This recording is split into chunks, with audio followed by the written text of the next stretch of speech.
Assalamualaikum warahmatullahi wabarakatuh. Innal hamdalillah nahmaduhu wa nasta'inuhu wa nastaghfiruh wa na'udzu billahi min shururi anfusina wa sayyiati a'malina.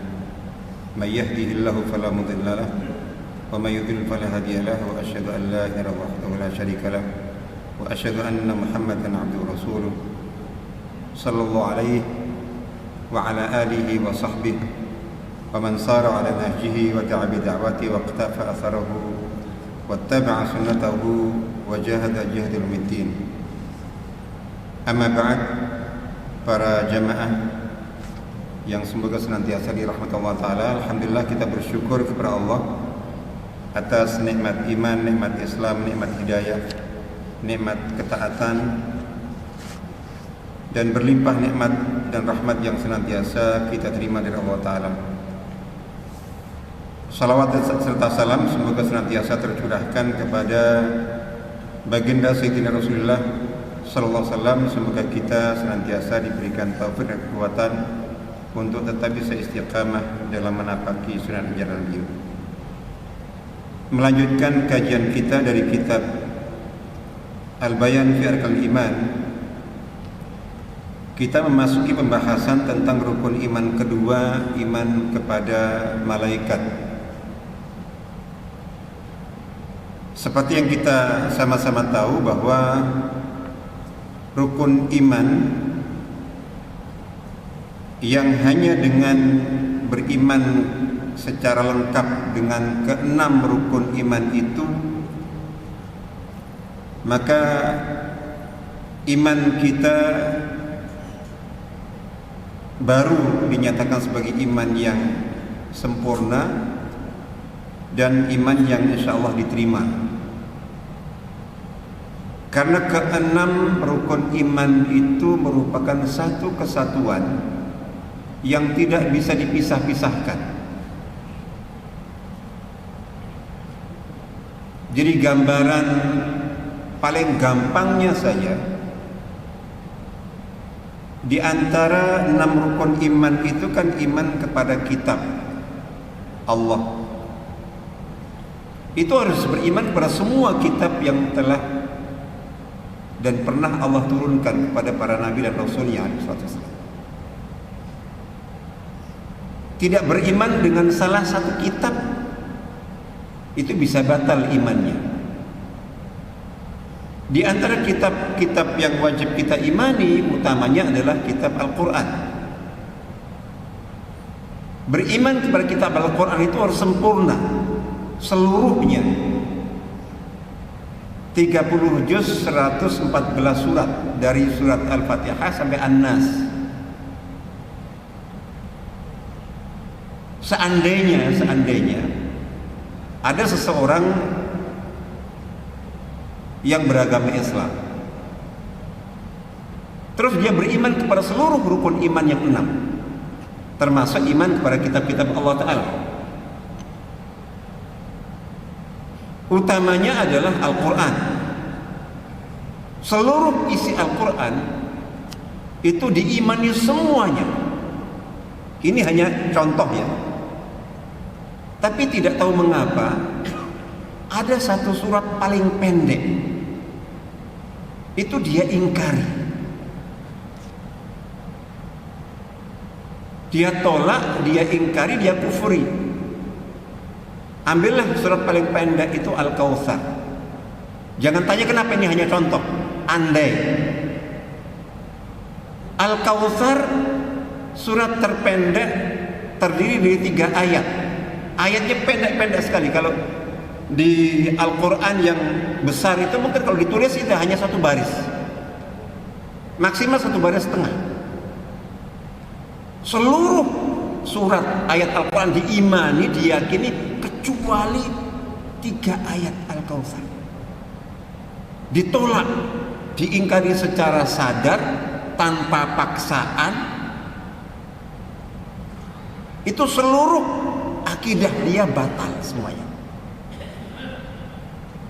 Itu gambaran. Nah, makanya penting kita beriman itu Memang kalau mau singkat kita menyatakan ya saya beriman kepada Allah. Tapi maksudnya ketika kita menyatakan amantu billah, amanna billah, atau seperti yang Allah firmankan dalam Al-Quran, innal ladzina qalu rabbuna Allah, sesungguhnya orang-orang yang beriman dan menyatakan kami beriman kepada Allah, kan lanjutannya ada summastaqamu, kemudian mereka istiqomah. Begitu juga dalam hadis ketika Nabi SAW dimintai oleh salah seorang sahabat untuk meringkaskan ajaran Islam, karena ajaran Islam pun banyak sekali cakupannya, luas sekali. Nah, kalau beliau ingin satu kalimat, kata yang singkat meringkaskan ajaran Islam itu, udah. Itu apa? Nabi kemudian menyatakan qul amantu billah. Islam adalah nyatakan aku beriman kepada Allah, summastaqim, lalu istiqomahlah. Jadi tidak diperintahkan tuh nyatakan aku beriman kepada Allah, malaikat, kitab, tidak. Cukup iman kepada Allah, tapi lanjutannya summastaqim, lalu istiqomahlah. Nah, di antara konsekuensi dan bentuk istiqomah di atas jalan keimanan kepada Allah itu adalah iman kepada malaikat, iman kepada kitab, iman kepada Rasul, iman kepada hari akhir, iman kepada qada dan qadar. Ketika dia menyatakan beriman kepada Allah tapi tidak beriman kepada malaikat, bahkan kufur pada satu malaikat, malaikat Jibril diingkari, itu bisa batal imannya semuanya. Jadi itu contohnya. Jadi ketika seseorang menyatakan apa sih iman itu? Ya iman kepada Allah, sebagai pernyataan cukup sebetulnya. Tapi maksudnya dalam iman kepada Allah itu ada iman kepada malaikat, iman kepada kitab itu dan seterusnya. Jadi tidak ada satupun di antara rukun iman yang prinsipil itu diingkari. Nah, sehingga 5 rukun iman selain iman kepada Allah, mulai rukun iman kepada malaikat sampai iman kepada takdir, itu sebetulnya dia bagian, dia penjabaran, dia rincian, dia konsekuensi dari iman kepada Allah. Kalau seseorang menyatakan iman kepada Allah, pasti beriman kepada malaikat, kepada kitab, kepada Rasul, dan seterusnya. Begitu juga sebaliknya. Tingkat tinggi rendahnya, kuat lemahnya iman seseorang kepada Allah itu ditandai dengan tinggi rendah dan kuat lemahnya iman kepada salah satu di antara 5 rukun iman berikutnya. Ketika iman seseorang kepada hari akhir itu kuat, artinya imannya kepada Allah kuat. Sebaliknya juga begitu. Orang yang imannya kepada Allah lemah, bisa dipastikan imannya kepada hari akhir lemah. Meskipun dia setiap hari mengatakan, mohon maaf, lisannya zikrullah nggak pernah putus, tapi mohon maaf hanya lisan. Bukan tidak penting, penting. Ini amal lisan penting. Tapi kita bicara akidah, iman itu hati. Sebelum zikrullah lisan, zikrullah hati. Yang menentukan iman akidah seseorang bukan zikir lisannya, meskipun itu salah satu indikator. Tapi kalau akidah itu keyakinan dalam hatinya. Zikirnya Masya Allah, tapi hatinya nggak ingat Allah. Jadi gitu.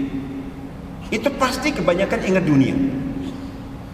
Kalau orang dominan ingat dunianya, pasti lupa akhirat.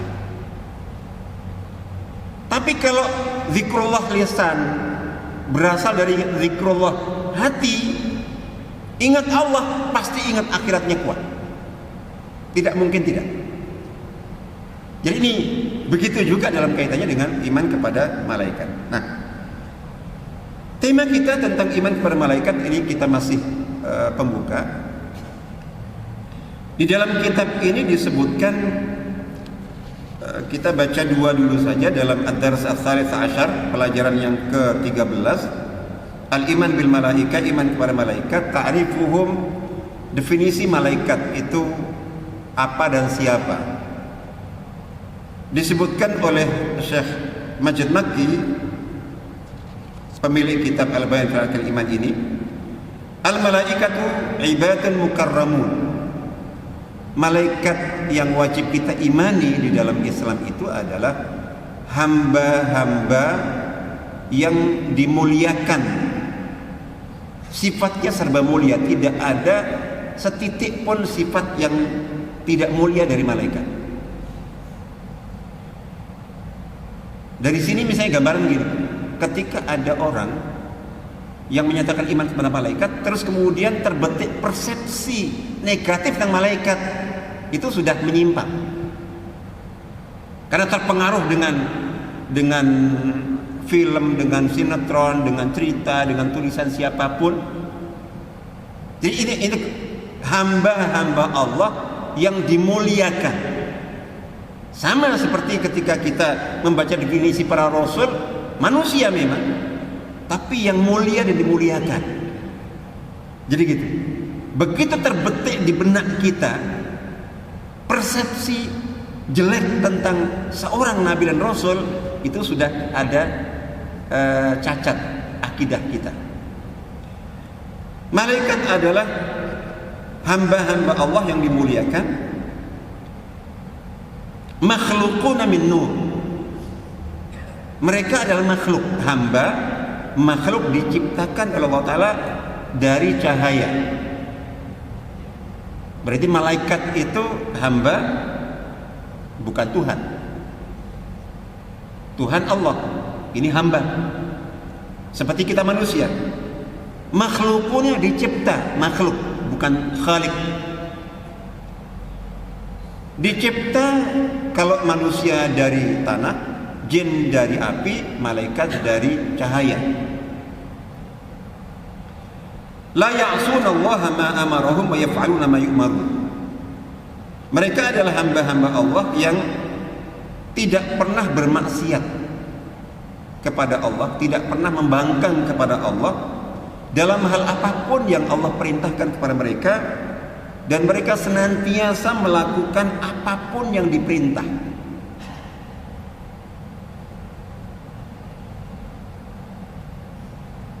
Kita manusia, jadi banyak perintah Allah kepada kita, itu banyak yang sebagian kita laksanakan, kita yang beriman, tapi sebagian juga kita tidak laksanakan.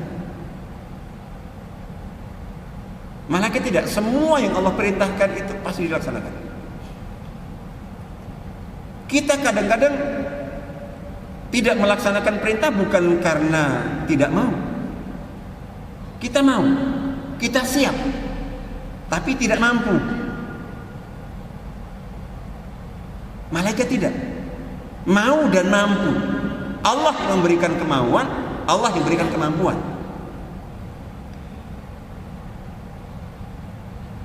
Yusabbihunallaha fil laili wan nahari la yafturun. Mereka ini disebutkan sebagian sifatnya, nanti akan disebutkan, tapi ini globalnya.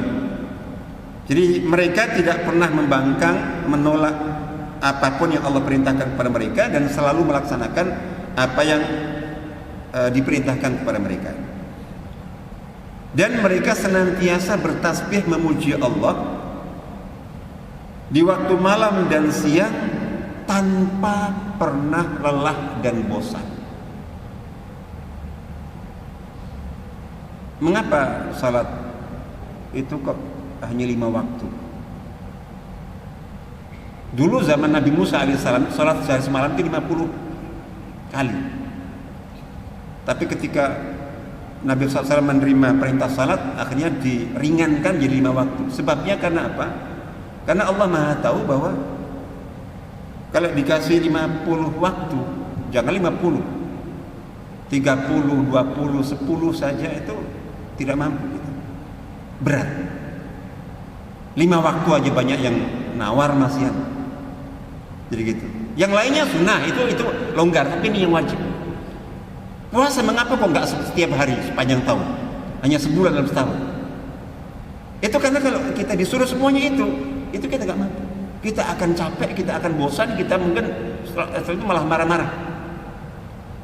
Justru dalam Islam dilarang. Seseorang memaksakan diri beribadah, padahal dia sudah bosan, sudah nggak mampu. Jadi pernah waktu Ramadan itu di Masjid Nabawi, Nabi SAW masuk ke masjid. Itu kok melihat ada tali terbentang gitu. Ini tali apa? Ternyata itu tali dipasang untuk Ibunda Zainab. Ini istri Nabi. Mengapa?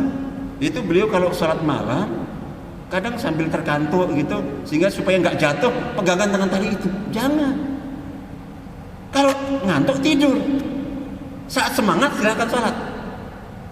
Nah, kita ada semangatnya, ada capeknya, ada malasnya, ada bosannya. Malaikat tidak. Gitu. Sehingga jangan pernah misalnya mensifati malaikat itu, malaikat mungkin sudah bosan, malaikat sudah capek, malaikat. Bahkan kadang Allah disifati. Allah mungkin sudah bosan ngurus kita. Hati-hati kata-kata seperti itu. Jadi itu sifat manusia. Jadi baik. Nah ini definisi malaikat. Tentu nanti ada penjelasan yang lebih detail. Nah, disepakati oleh seluruh ulama Ahlussunnah wal Jamaah, mazhab apapun, bahwa iman kepada malaikat merupakan salah satu rukun iman yang 6. Itu ijma. Dasarnya Al-Quran, dasarnya hadis, dan ijma seluruh ulama Ahlussunnah wal Jamaah. Di dalam Al-Quran kita ambil contoh misalnya surat Al-Baqarah, surat yang kedua yang paling dekat dengan kita, ayat 285. Allah Ta'ala berfirman, a'udzubillahi minasyaitonir rajim. Ayat yang belakang-belakang itu, amanar rasul bima unzila ilaihi min rabbi wal mu'minun kullun amana billahi wa malaikatihi wa kutubihi wa rusulihi. Al-ayat. Intinya di situ itu setiap rasul itu beriman kepada Allah, malaikat-malaikatnya, kitab-kitabnya, rasul-rasulnya. Di dalam ayat-ayat Al-Quran yang menyebutkan rukun-rukun iman, itu selalu setelah rukun iman pertama iman kepada Allah, yang kedua iman kepada malaikat. Begitu juga dalam hadis yang sangat terkenal, misalnya hadis Jibril alaihissalam. Hadis di mana yang isinya itu malaikat Jibril alaihissalam yang datang kepada Nabi SAW dalam wujud seorang laki-laki, bertanya kepada beliau tentang Islam, tentang iman, tentang ihsan, tentang tanda hari kiamat. Jadi gitu. Nah, itu ketika bertanya tentang iman, akhbirni anil iman. Wahai Muhammad, tolong beritahukan kepadaku tentang iman itu apa. Itu Nabi SAW menjawabnya, al-imanu an tu'mina billahi wa malaikatihi wa kutubihi wa rusulihi wal yaumil akhir wa tu'mina bil qadri khairi wa syarri. Iman adalah engkau harus beriman kepada Allah, malaikat-malaikatnya, kitab-kitabnya, rasul-rasulnya, hari akhir, dan engkau harus beriman kepada takdir baik maupun takdir buruk. Jadi yang kedua rukun iman kepada malaikat. Sehingga ini harus menjadi bagian dari keimanan kita. Di samping beriman kepada Allah dan beriman kepada rukun iman yang lainnya, Ini yang paling dekat karena urutannya nomor 2. Yang senantiasa penting untuk kita perhatikan, kita evaluasi kalau ada baik pemikiran keimanan. Jadi kalau kita bicara keimanan akidah itu ada, selalu saya ingatkan 2 sisi. Ada iman teori, itu berupa pemahaman pemikiran tentang keimanan. Yang kedua, keimanan praktek. Kalau keimanan teori itu asal dari akal pikiran. Jadi yang kita pikir tentang malaikat itu apa? Semua yang kita pahami, kita pikirkan. Kalau tentang malaikat berarti itu isi dari iman teori. Nah, kalau iman praktek itu keimanan hati. Apa yang kita rasakan setelah kita menyatakan iman kepada malaikat itu, kita merasakan apa?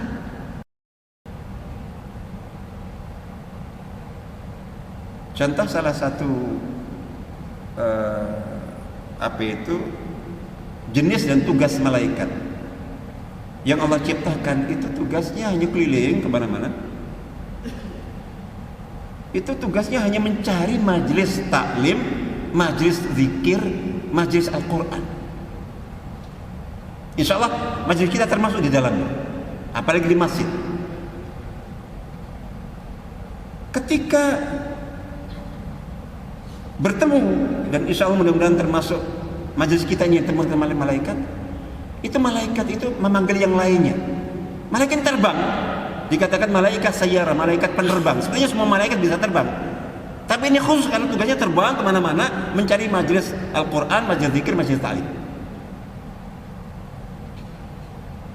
Sehingga kalau misalnya ingin rindu kepada malaikat, pengen ini, memang kita nggak bisa melihat, tapi hati kita harus bisa merasakan dengan keimanan kita. Hadir, adakan. Jadi majelis nggak harus ngambil ustadz. Kita ngaji tadarus itu majelis Al-Quran. Malaikat bisa nyamperi kita. Adakan itu. Jadi kayak gitu. Daring juga bisa. Jadi gitu. Oh ini kok rasanya ingin malaikat. Nah, untuk nguji.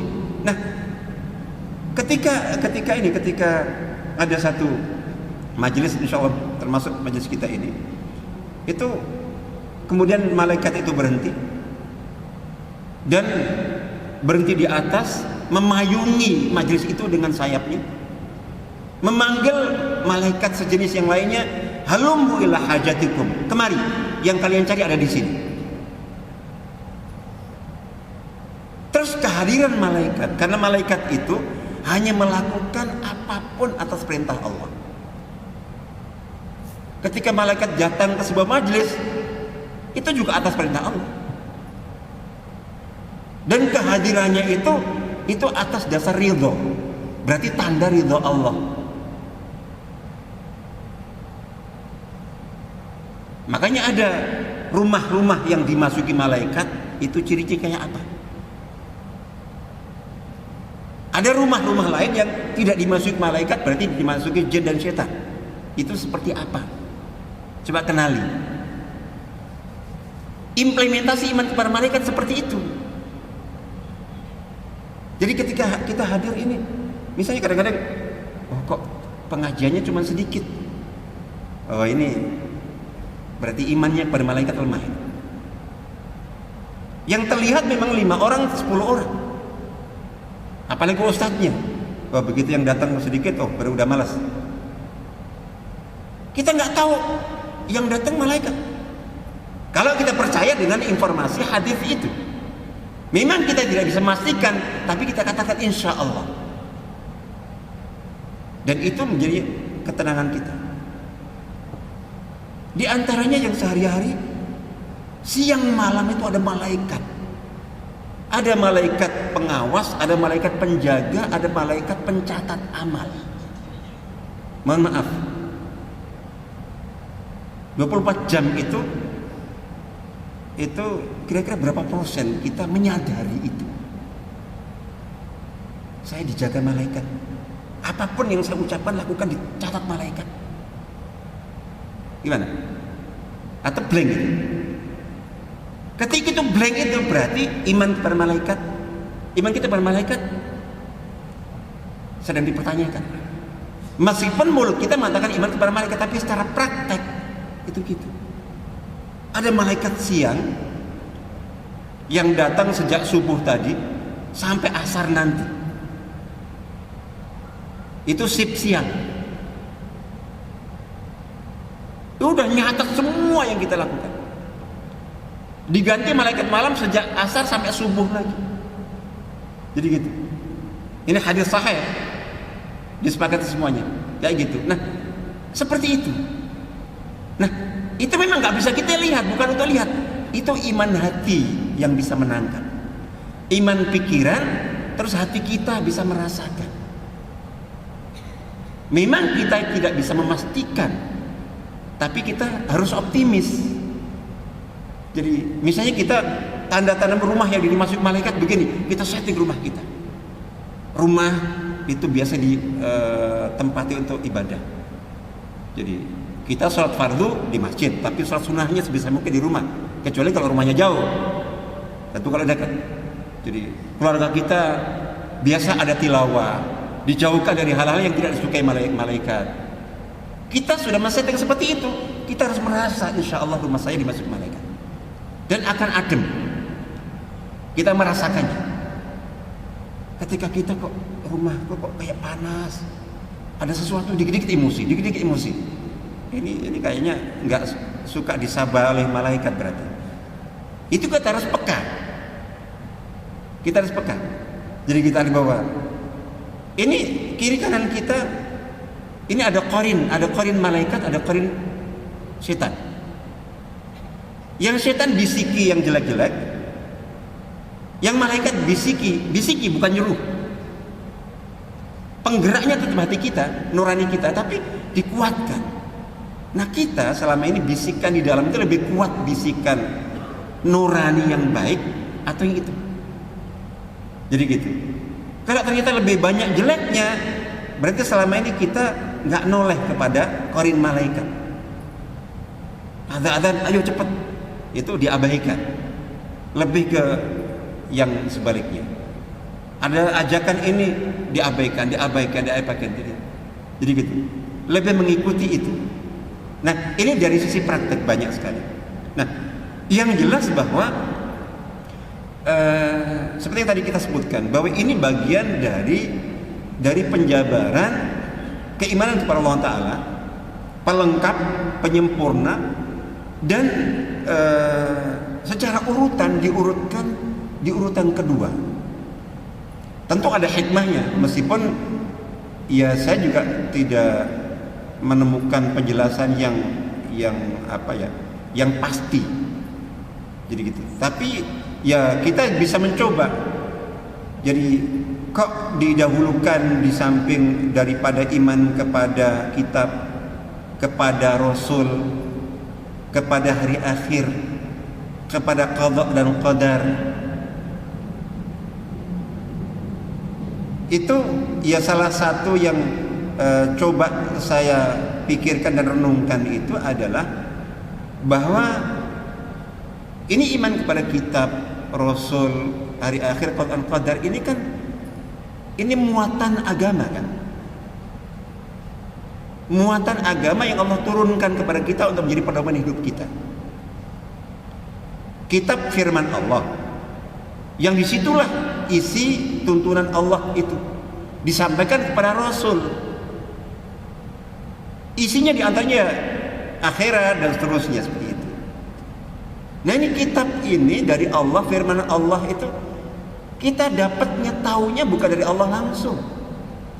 Nabi pun itu juga tidak semua nabi menerima firman dari Allah langsung. Nabi Musa iya dari Allah langsung, tapi seluruh isi Al-Quran tidak ada satu ayat pun yang diterima Nabi Muhammad melalui Allah langsung. Semua lewat malaikat Jibril. Jadi gitu. Dan umumnya wahyu yang Allah turunkan kepada para nabi itu lewat malaikat. Itu lewat malaikat. Terus begini, Jadi malaikat itu adalah makhluk gaib.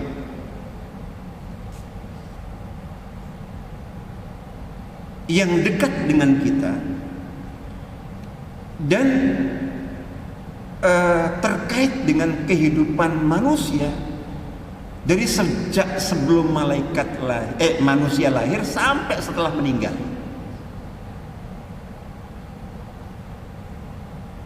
Itu terkait semuanya kehidupan kita dengan tugas malaikat.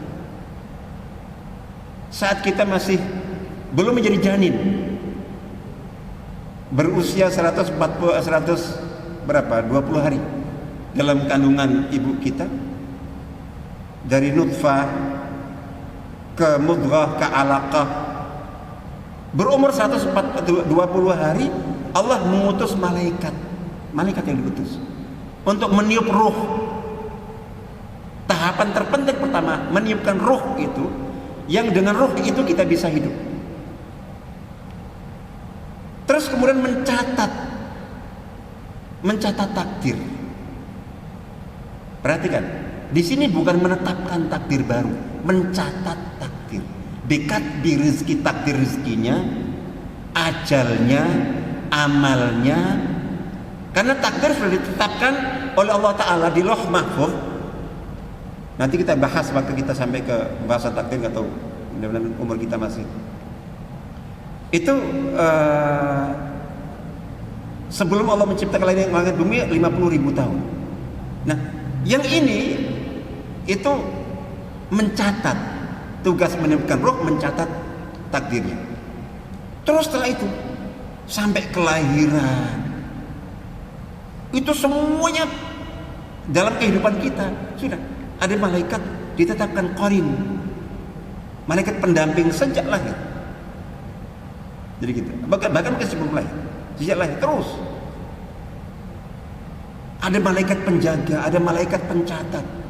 Ya, kalau pencatat amal mungkin setelah mukallaf. Terus malaikat penolong ketika kita minta tolong kepada Allah Ta'ala, terus Allah menolong. Salah satu caranya dengan mengutus malaikat supaya nolong kita. Itu kita sampai kita manusia meninggal, yang mencabut nyawanya malaikat, yang membawa ruhnya malaikat. Di alam kubur ada mungkar nakir. Sepanjang di kehidupan alam barzakh sampai kepada surga neraka, malaikat semuanya. Jadi itu karena itu. Tapi yang terpenting nanti kita akan bahas insyaallah. Mengapa rukun iman kepada malaikat itu sangat penting? Itu ketika kita tidak memiliki iman kepada malaikat secara benar, itu banyak sekali celah penyimpangan akidah. Banyak orang yang kenal malaikat, tapi malaikat disembah, dipertuhankan. Kenal malaikat, malaikat dikasih jenis kelamin. Dikatakan malaikat jenis kelaminnya perempuan. Coba gambaran-gambaran tentang malaikat selama ini, perempuan bersayap, hati-hati. Itu kufur itu. Bahkan ditambahkan iman kepada malaikat, tapi malaikat dikatakan putri-putri Allah, anak-anak perempuan Allah. Yang paling banyak, mengapa iman kepada malaikat perlu clear dan harus kita kuatkan dengan pemahaman yang benar? Ini irisan antara alam malaikat dengan jin ini itu sangat-sangat lekat. Dan betapa banyak persepsi, pemahaman, keyakinan masyarakat, termasuk masyarakat muslim, yang menyimpang dan merusak akidah berhubungan dengan dunia jin, tapi dilabeli malaikat.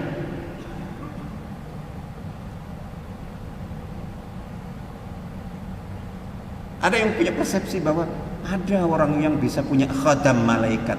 Khadam itu pembantu. Malaikat itu tentara Allah. Yang bisa nyuruh dan melarang hanya Allah. Hanya tunduk kepada Allah. Bahkan tidak kepada Nabi sekalipun. Malaikat datang kepada Nabi atas perintah Allah, bukan atas permintaan atau perintah oleh.